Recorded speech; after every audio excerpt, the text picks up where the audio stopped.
सुबोधन का आज हिमालय की बेटियां निबंध के बारे में मैं बताना चाहती हूँ। इसके लेखक है नागार्जुन जी। क्यों हिमालय की बेटियां कहते हैं कवि ने? हिमालय पहाड़ है ना, बेटियां कौन है, इसके बारे में मैं बताना चाहती हूँ इस निबंध में। हिमालय अत्यंत ऊंचे पहाड़ है और भारत के प्रतिष्ठित पर्वत है। इससे अनेक नदियां बहती है। उस नदियों को देखकर कवि ने जो वर्णन करती है ये हिमालय की बेटियां। हिमालय की ओर से चलती है अनेक नदियां बहती चलती है, आगे पृथ्वी पर आगे है। इस प्रकार कवि ने जो बताना चाहती है कि हिमालय पहाड़ पिता के रूप में और नदियों को बेटियां के रूप में वर्णन करते हैं। क्यों, इसके बारे में मैं बताना चाहती हूँ। इस निबंध में कवि जो बताना चाहती है कि पहले हिमालय नदी से बहने नदियों को एक प्रतिष्ठित नारी की तरह से सम्रांत महिला की तरह वर्णन करते हैं। सम्रांत महिला की अर्थ है प्रतिष्ठित नारी, एलाइट वुमन, ग्रेट वुमन की तरह वर्णन करती है। क्यों, इसके बारे में है। हर हिमालय पहाड़ से गंगा, यमुना, सतलज, कुछ नदियां बहती है ना, ये पृथ्वी पर चलती है ना। इसके बारे में उसको देखकर कवि के मन में जो भावनाएं उठते हैं उसको देखकर यही वर्णन करती है कवि ने। हिमालय से नदी बहने के समय में उसके खिलखिलाकर उसके बाढ़ की तरह उसने वर्णन करती है। उस नदी ने प्रवाहित करने के समय में वे माता की तरह, मौसी की तरह और मामी की तरह भी वर्णन करते हैं कवि ने। क्यों, हिमालय से बहती हुई इस नदियां गंगा, यमुना, सरस्वती, सतलज, ये सभी नदियां पृथ्वी पर आकर हमको सेवा करते हैं। ये पृथ्वी पर चले जाती है ये सभी। उसको देखकर कवि ने जो वर्णन करते हैं, हिमालय से आकर हमारे मैदान की ओर चलती है। इस समय में नदियों ने दो भागों में विभाजित किए हैं। एक हिमालय से भारत में ये गंगा, यमुना, ये सभी। सतलज नदी ने तिब्बत की ओर चली जाती है। उस समय में कवि वर्णन करते हैं सतलज नदी को बहन की तरह वर्णन करती है, जो विवाह के अनंतर चली जाती है लड़की ने। उसी तरह सतलज नदी को तिब्बत जाने को वर्णन करते हैं कवि ने।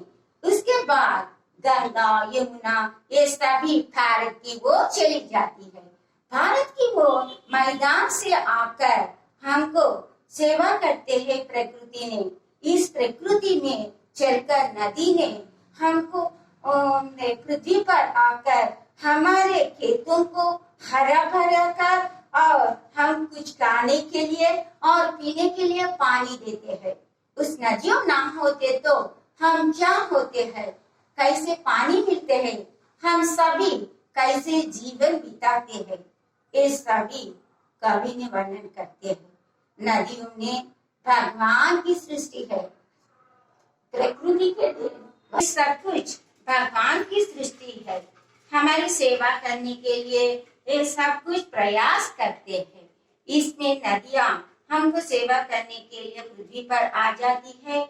उस समय में किसान के लिए उगाते हुए खेतों में उसको हरा भरा कर और उसने अनेक खांटों से फूलों से, खांटों से, पहाड़ों से बहाकर पृथ्वी पर आते हैं।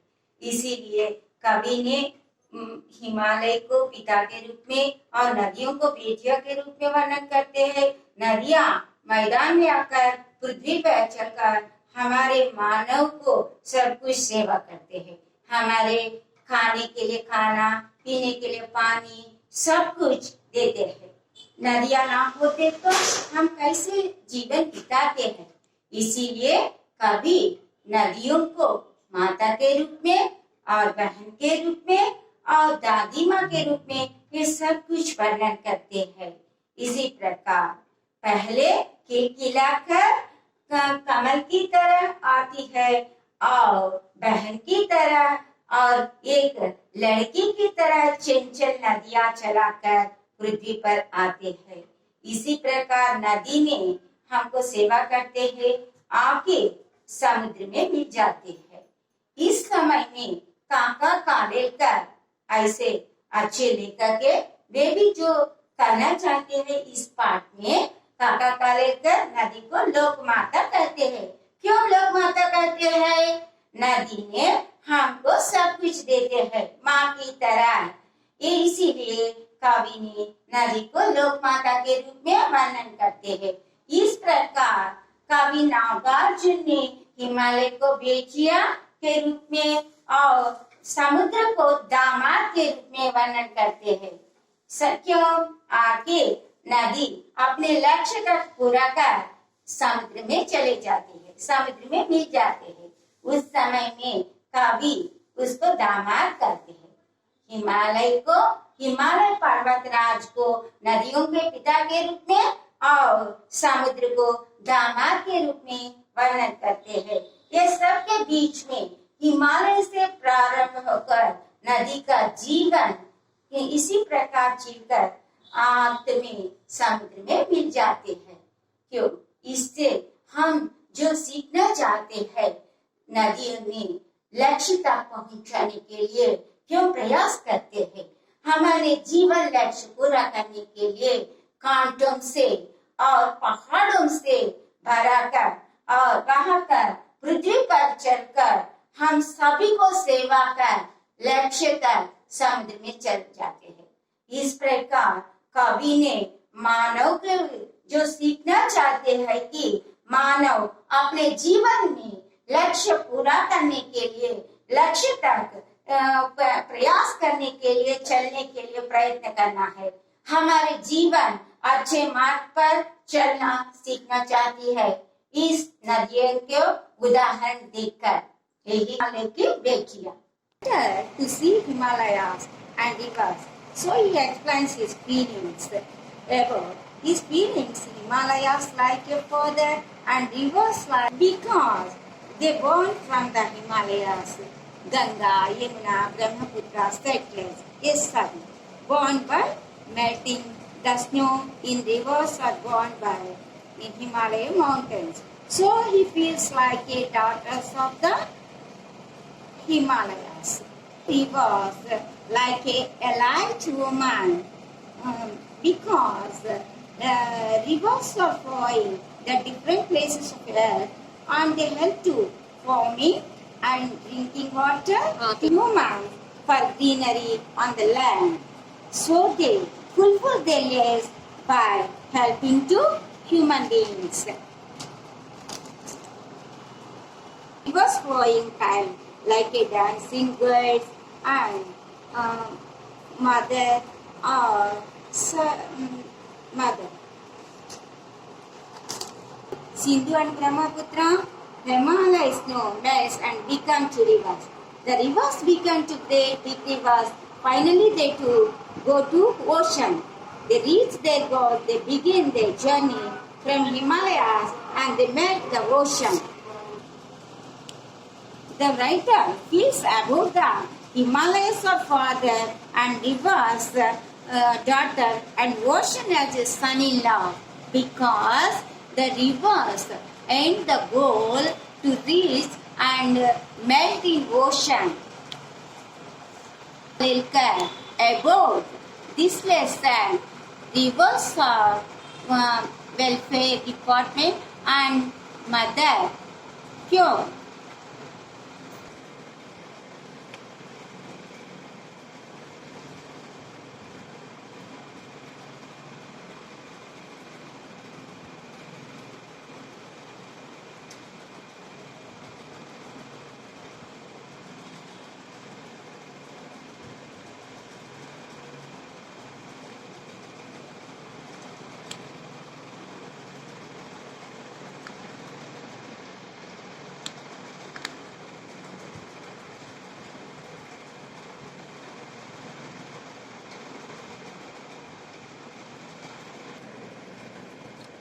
Rivers start from Himalayas and reach the ocean.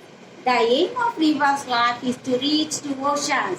In the middle of the journey, rivers, they have a lot of help to human beings and they have given a lot of things. The end of the lesson, the writer says about the humans also learn to see rivers, how to reach our goals. कवि हिमालय की बेटियां वर्णन करते हैं। इसमें पहाड़ का अर्थ है माउंटेन, सम्राट महिला का अर्थ है ग्रेट वुमन, नदिया का अर्थ है रिवर, माता का अर्थ है मदर, बेटियां डॉटर्स। कवि ఈ నిబంధన ద్వారా మనకి తెలియజెప్పాల్సింది ఏమిటంటే హిమాలయ పర్వతాల యొక్క గొప్పతనం గురించి, నదుల గురించి. హిమాలయాలు మనకి ఉత్తర దిశలో ఉన్నాయి. భారతదేశ సంస్కృతికి చిహ్నాలుగా ఉన్నాయి. దీని నుంచి అనేక నదులు ప్రవహిస్తూ ఉంటాయి. ఇందులో భాగంగా గంగా, యమున, బ్రహ్మపుత్ర, ఈ సట్లెజ్, ఈ నదులన్నీ కూడా హిమాలయాల ద్వారా ప్రవహించి భూభాగానికి వస్తాయి. హిమాలయాల్లో ఉన్న మంచు కడిగి నదులుగా ఏర్పడతాయి. మొదలు చూడగానే ఈ నదులు మొగ్గ తొడిగినట్టుగా వికసిస్తున్నట్టుగా అనిపిస్తాయి. చెంచల యొక్క మనస్తత్వం ఎలా ఉంటుందో నదులు అలా ప్రవహించుకుంటూ ముళ్ళని దాటుకుంటూ భూభాగంలోకి వస్తాయి. ఇలా వచ్చేటప్పుడు సెట్లెజ్ నది మన భారత భూభాగాల నుంచి వెలువడి టిబెట్ వైపు ప్రవహిస్తుంది. అప్పుడు విడిపోయిన వాటిని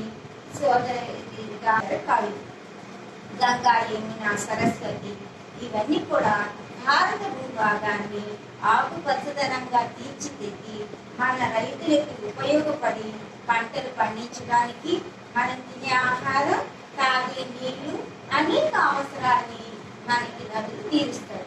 ఇది మనకి ప్రకృతి ఇచ్చిన అద్భుతమైన వరం. ఈ నదుల యొక్క నీటిని మనం ఉపయోగించుకునే జీవించగలుగుతున్నాము. నీరు లేకుండా మానవ జీవితం చాలా కష్టమైపోతుంది కదా. ఇలానే ఈ నదులు ఇలా ప్రవహిస్తున్నప్పుడు భూభాగం మీద మనకి ఎంతో సేవ చేస్తాయి. దీనిని చూసి కాకా కాలేకర్ వర్ణించారు. ఏమని? నదులని లోకమాతగా, ఇవి మనకి ఎంతో సహాయం చేసేగా తల్లి మనకి ఎలా అయితే ఒడిలో కూర్చోబెట్టుకొని సేవ చేస్తూ అన్ని అందజేస్తుందో నదులు కూడా అంతే. కాకా కాలేకర్ ఈ విధంగా ఈ పాఠంలో నదిని లోకమాతగా వర్ణించాడు. కాళిదాసు కూడా నదులని అనేక తరహాలలో వర్ణించాడు. వేత్రవతి నదిని ఈ కథలో చెప్పబోతుంది. ఈ విధంగా నదులు ప్రవహించి చివరికి తమ లక్ష్యాన్ని చేరుకోవడం ఎక్కడికి చేరుకుంటాయి? సముద్రంలో కలుస్తాయి. కవి ఈ కవితలో, ఈ నిబంధనలో హిమాలయాల్ని, పర్వత శిఖరాల్ని మామగారుగా, ససురుగా, సముద్రాన్ని అల్లుడుగా వర్ణిస్తారు. ఎందుకని? హిమాలయాల్లో ప్రవహించే నదుల్ని పుత్రులు అన్నారు కదా బేటియా, చివరికి అవన్నీ కూడా ప్రవహించి ఆ సముద్రంలో కలుస్తాయి. ఆ సముద్రాన్ని లక్ష్యాన్ని చేరుకోవడం నదుల యొక్క లక్ష్యం. అప్పుడు దాన్ని సముద్రాన్ని అల్లుడుగా వర్ణించారు కవి. సముద్రము తన నదిని తనలో కలుపుకుంటుంది.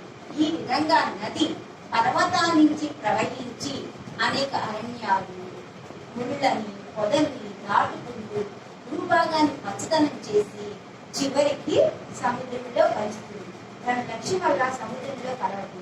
దీన్ని బట్టి రచయిత మనకి చెప్పాలనుకున్నాడు, మానవుడు కూడా తన లక్ష్యాన్ని చేరుకోవడానికి ఎన్ని కష్టాలు ఎదురైనా వెనుతిరగకూడదు. తన లక్ష్య మార్గాన్ని ఎన్నుకొని ఉన్నత మార్గాన్ని చేరుకోవాలని కవి యొక్క ఆకాంక్ష.